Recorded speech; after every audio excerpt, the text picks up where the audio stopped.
ऐ जादुई पत्थर, मुझे भूख लगी है, तो क्या तुम मुझे खाने के लिए कुछ फल दे सकते हो? तुम्हारा बहुत बहुत शुक्रिया। यहाँ से कितने जानवर गुजरे हैं, लेकिन किसी ने मेरी मदद नहीं की।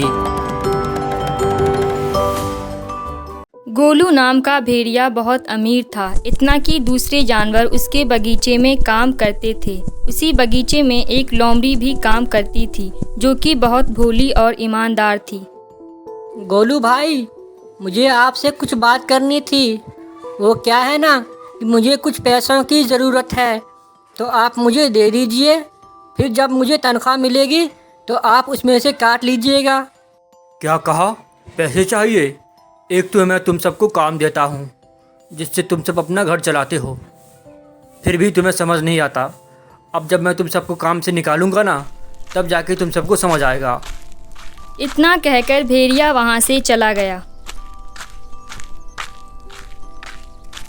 क्या हुआ लोमड़ी बहन, बुरा मान गई क्या?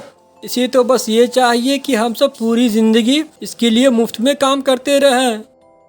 ऐसे ही एक दिन लोमड़ी जंगल से जा रही थी, तभी उसे एक विशाल जानवर दिखाई देता है जो थोड़ा परेशान था। लोमड़ी पहले उसे देखकर तो डर जाती है, लेकिन फिर भी वो उसके पास जाती है और उससे बात करने लगती है। क्या हुआ बड़े चाचा, कोई बात है क्या? आप मुझे परेशान लग रहे हैं। हाँ बेटा, तुमने तो बिल्कुल सही कहा। दरअसल बात यह है कि वहाँ पेड़ के पास मेरा एक सामान पड़ा है। अगर तुम मुझे वो लाकर दे दो तो तुम्हारा बहुत एहसान होगा। बस इतनी सी बात है, मैं अभी लाकर देती हूँ। इतना कहकर लोमड़ी उसका वो सामान लाकर दे देती है। तुम्हारा बहुत बहुत शुक्रिया। यहाँ से कितने जानवर गुजरे हैं, लेकिन किसी ने मेरी मदद नहीं की, और तुमने बिना किसी लालच के मेरी मदद की, इसलिए मैं भी तुम्हें कुछ देना चाहता हूँ। ये कहकर वो उसे एक पत्थर देता है।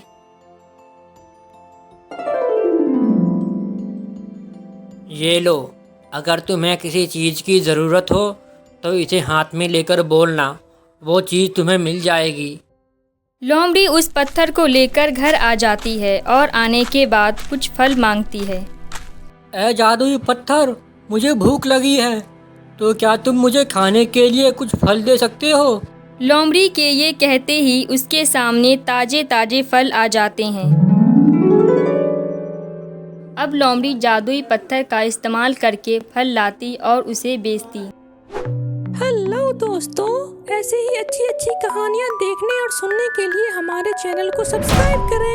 वीडियो को लाइक और शेयर करना ना भूलें। Thank you.